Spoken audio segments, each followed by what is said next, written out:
Hello everyone, Fox here from Fair Mods. It is spring break, so I figured I had some time to record a series. So this is gonna be part one of the Stanley Parable. I have no idea what this game's about actually. I have watched nothing, so I have no idea what to do. So let's start this. The end is never the end is, and what? This is the story of a man named Stanley. Okay.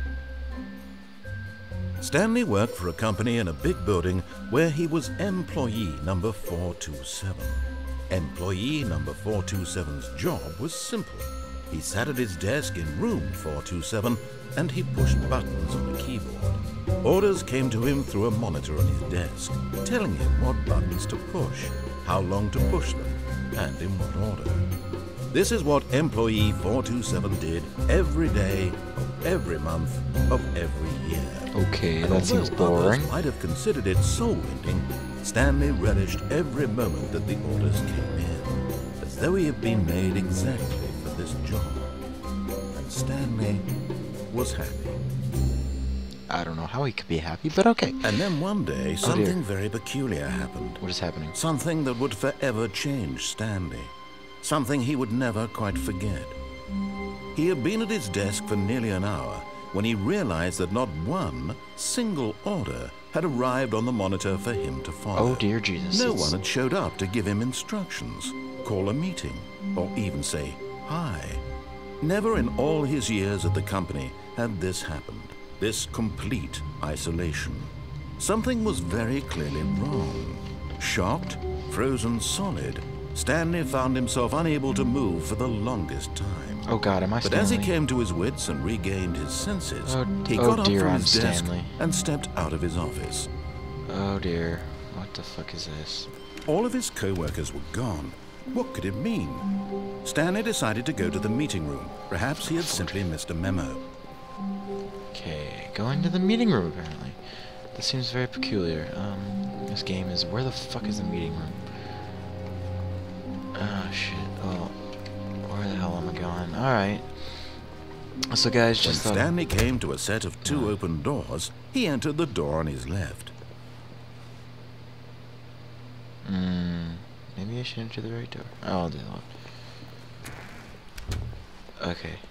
Well, anyway, before I go on here, guys, just so you know, I'm only one person, so I can only keep the dialogue so lively. Just giving that little shout out. This game seems to have a lot of narration, so I'm gonna tend to let you guys listen to that, as it seems like it is important to this game. So yeah, I figure there's gonna be more the second I get into this door. Yet there was not a single person here either. Feeling a wave of disbelief, Stanley decided to go up to his boss's office, hoping he might find an answer there. Alright, I'm gonna follow the narration because I have no idea what the actual fuck is going on. That door just closed behind me. Coming to a staircase, Stanley walked upstairs to his boss's Walking office. downstairs. That's how I'm gonna do this. I'm not gonna walk upstairs. But Stanley just couldn't do it.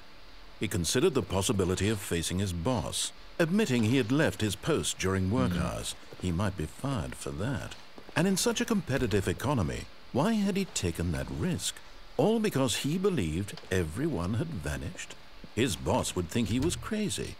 And then something occurred to Stanley. Maybe, he thought to himself, maybe I am crazy.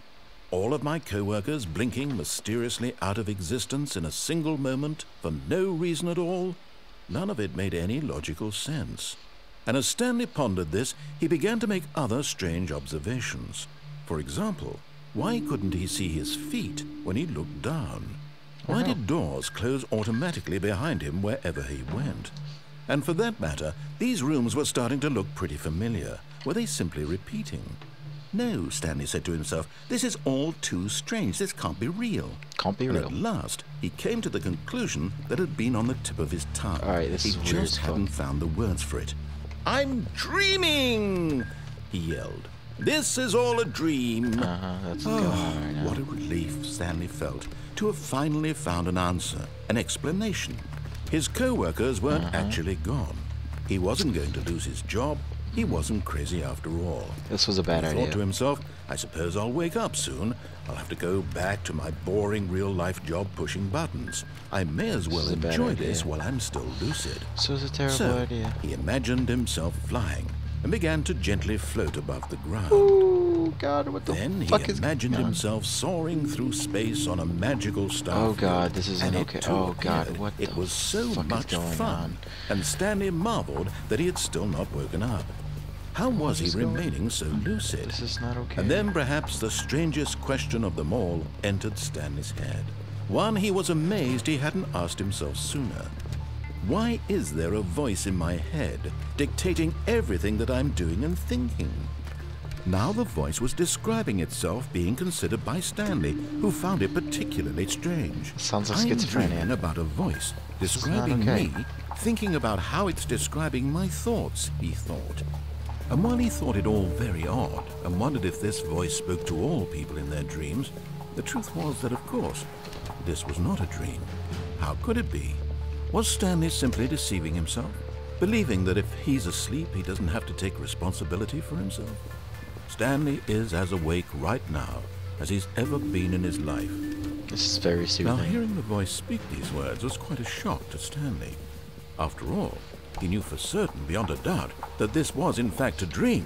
Did the voice not see him float and make the magical stars just a moment ago? How else would the voice explain all that? This voice was a part of himself too. Surely, if he could just...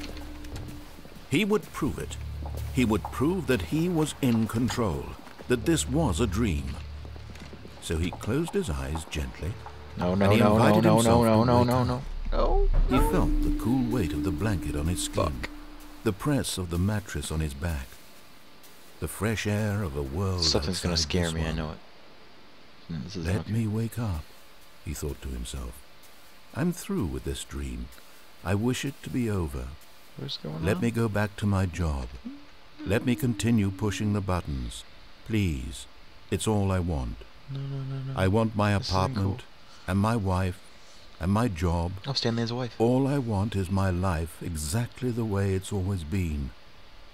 My life is normal. I am normal. Everything will be fine. This game is fucking weird. I am okay.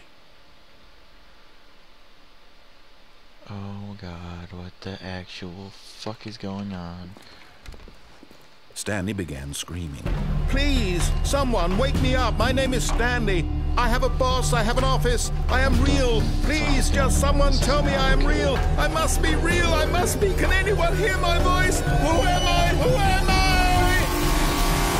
And everything went black. Oh God, what the oh my God, I don't know if I can take this game, guys. This is the story of a woman named Mariella. Oh my fucking God, what the hell? Mariella woke up on a day like any other. She arose, got dressed, gathered her belongings, and walked to her place of work.